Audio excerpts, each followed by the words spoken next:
Some of you may have heard that a month ago, I became a bubby to my third grandchild, Shmuel ben Ilana va'Adam.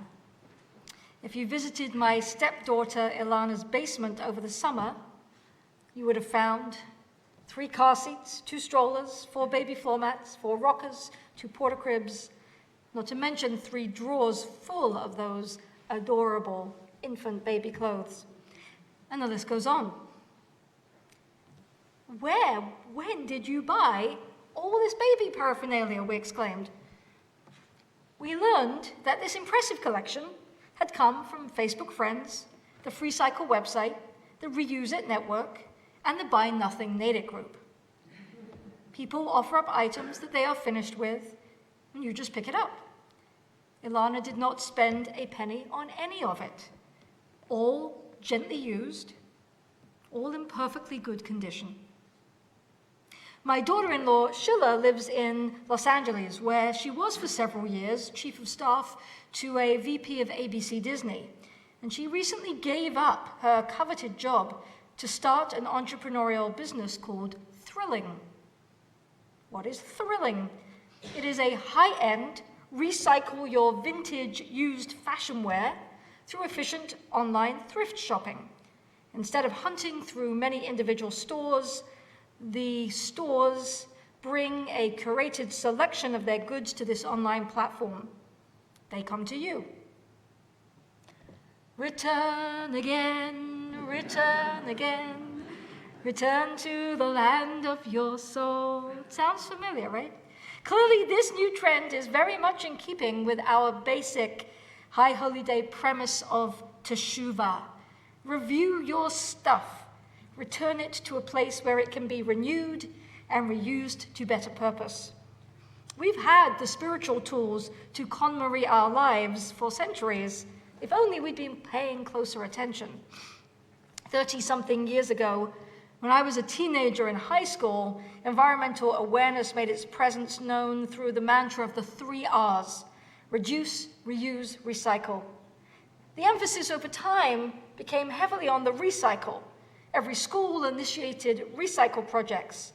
And today that recycle concept is taken for granted, with grocery stores and offices and airports, parks, offering readily available bins for plastic, glass, and paper disposable. Whether people actually use them consistently is another story, and even more questionable, do the facilities that provide the bins actually have a proper and efficient means of recycling the recyclables? Despite the bin efforts, clearly the amount of plastic in our oceans is larger than ever, with no signs of diminishment. The Great Pacific Garbage Patch, located between Hawaii and California, is the largest accumulation of ocean plastic in the world, as much a danger to animal water life as it is to the clean air of our planet. And while we're all highly aware of the plastic dilemma we're drowning in, the presence of bottled drinks has only increased rather than diminished, and plastic packaging is often the most pronounced part of any items that we buy. In hindsight, focusing on recycling was just the least disruptive to our consumption-based, convenience-driven lifestyles. But the times, they are a-changin'. And today, the much more sustainable of the 3 R's, reduce and reuse, are becoming the in thing to do. Reusable bags are catching on. Relying on your own water bottle or coffee mug is visibly happening. But what gives me some modicum of hope with our environmental situation is this new millennial trend of constructive reusing of perfectly usable items. The fast fashion model of mass-produced cheap clothing sounded like a great concept, but we've learned that it's extremely dangerous to the environment. The production of clothing uses a tremendous amount of resources. For example, it takes 700 gallons of water to make 1 cotton t-shirt. Because the quality of the clothing isn't the best, consumers are purchasing clothes at a faster rate, leading to an expanded amount of textiles ending up in the landfill each year.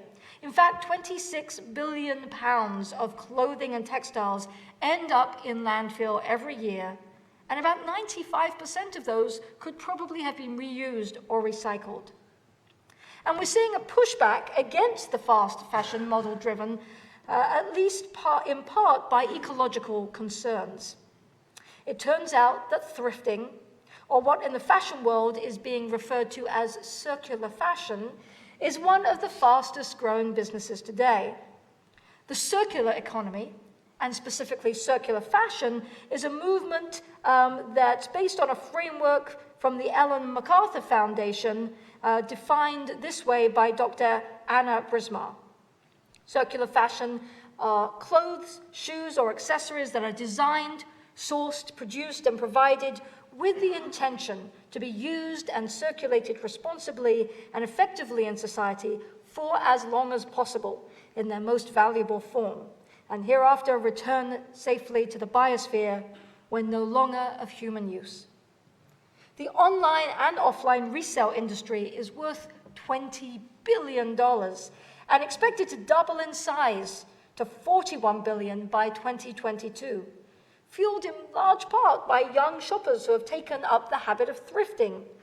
Resale is growing more than 20 times faster than retail. According to ThredUp, 1 in 3 women shopped secondhand last year. In 2012, 11% of the items in a thrifter's closet were secondhand. By 2017, it was nearly 25% of the items in their closet, and by 2022, that number could reach as high as 40%. Now, I have never thought of myself as much of a trendsetter, but on this one, I appear to have been among the early adopters. Congregants often pay compliments to some of the textured and colorful jackets that are part of my professional wardrobe, and I would say that at this point, close to 50% of these were found in thrift shops. It gives me great pleasure when someone else's good quality, in great condition, discarded item becomes a feature piece of my clothing. There's both an ecological and a sociological reason for the shift in values that we see being led by the millennial generation. Millennials are less invested in acquiring stuff altogether.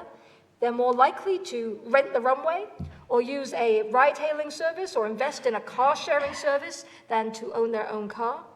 They're more likely to invest in experiences rather than purchasing material goods. 65% of resale shoppers say they spend their secondhand savings on experiences with their friends and families. So how is this redirection of resources connected to Jewish community? Perhaps there are a few of you out there who have heard of the concept of Gamache, an abbreviation for the term Gemilut Chesed. Gemilut Chesed, it's literally acts of loving kindness, and it's a term that's found in our daily prayer in our Siddur, in the Elu Devarim reading, which is from the Mishnah. These are the deeds one can do without measure, and on that list is the offering of deeds of loving kindness. Needless to say, there are many ways to do acts of loving kindness, but Gamache seems to have evolved into a particular kind of institutionalized act of loving kindness within Orthodox communities. Now, I've not had any direct experience of a traditional Gamache, but my wife Suri has. And when she asked her ultra-Orthodox cousin where she had gotten the gorgeous bridesmaid dresses for her daughter's wedding, who was one of 7 children, she replied, as if it should be obvious, the Gamache. It turns out that many ultra-Orthodox communities have a robust clothing exchange system, particularly when it comes to things needed for a simcha, like a wedding or a bar mitzvah. Think of all those one-time only outfits that you have. The Gamache makes sure they get more than one wearing. An article from My Jewish Learning is titled Gamache, a Jewish institution that takes the shame out of sharing. The institution of the Gamache is a vital part of community networking in the Orthodox world, but the origins go deeper than clothing. The Hebrew Free Loan Society of New York, the oldest Gamache in America, was established in 1892, when 11 men pooled their savings to establish it. They initially raised $95, which they loaned out in increments of $5 and $10. The society evolved, and it is still in existence today. The traditional Gamache was a money-lending fund, interest-free, for members of the Jewish community who needed some advance funds. The modern expanded idea of Gamache is said to have originated in Israel, where people would need things like medicine or even a pacifier for their babies on Shabbat, but couldn't purchase them because it was Shabbat. Gamaches for such items started where people could walk over on Shabbat to a particular place, borrow them, and then purchase replacements after Shabbat was over to replenish the Gamache for the next person who found themselves in a similar bind. The idea quickly spread to other temporary needs that could become an unnecessary waste of money. For example, chair Gamaches and silverware Gamaches started, enabling people to borrow many chairs for parties and then return them for the next person to use. Crib and high chair Gamaches began for the temporary period when people needed those items for their babies. Nowadays in Israel, there is a Gamache for almost anything. There's even a woman who runs a Yerushalmi Kugel Gamache, where a person can borrow all the utensils and pans they need to make the unique classic Israeli Kugel for a special occasion.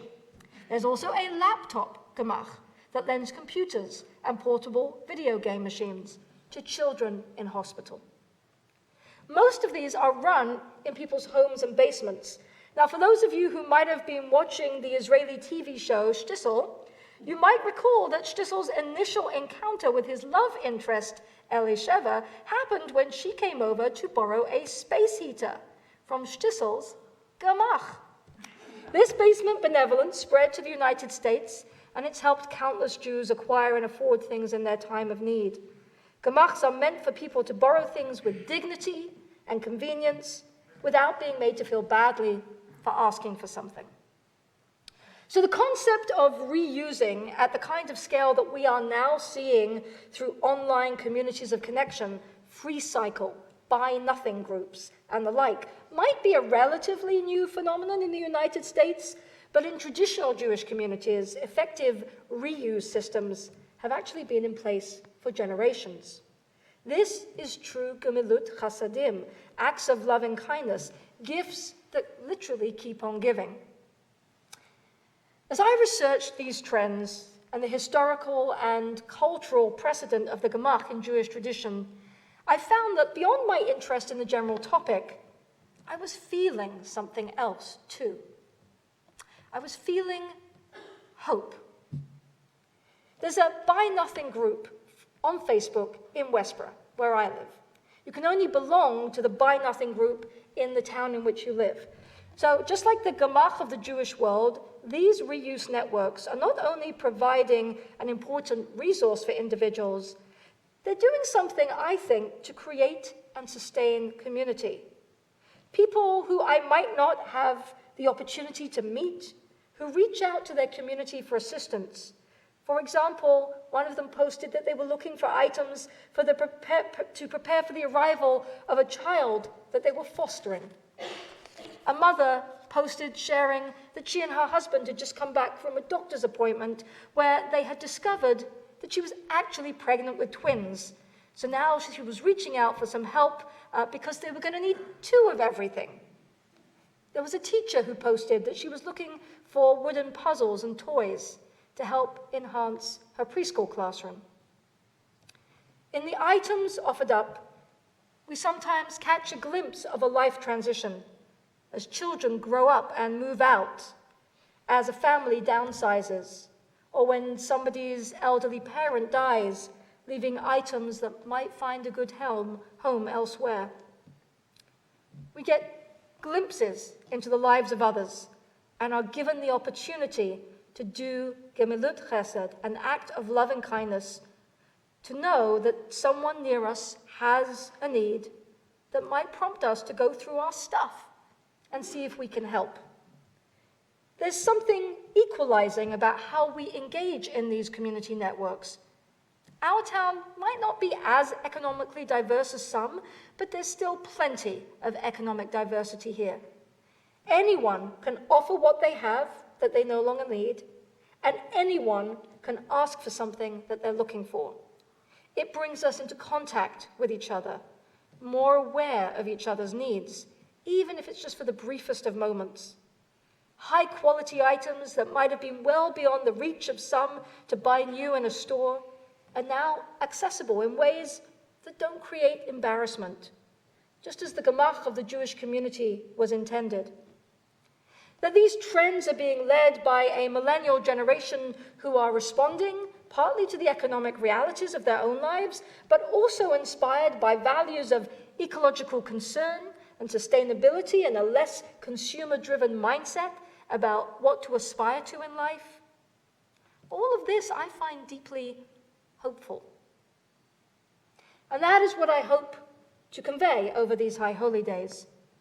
There's plenty going on around us to cause despondency and despair. But what I think we need these High Holy Days, what we need in this moment in our country and in our world, are stories of hope that will lift us up and inspire us. Inspire us to take action. Inspire us not to give in to despair. Inspire us to reach out and connect with our neighbors and our communities, because deep down, we do want to be there for each other, and we want to help. And something as simple as a place for neighbors to share what they have and no longer need, or an online store that enables us to wear something special and feel good about that without breaking the budget, while helping to reduce wastage and the ecological impact of our consumption. If these simple shifts in culture can achieve so much in moving us toward a more sustainable and connected world, and just think how much more transformation is possible. We'll explore these themes through our sermons and our reflections during these High Holy Days. I enter into 5,780 with hope and optimism, and I invite you to join me. Shana Tova.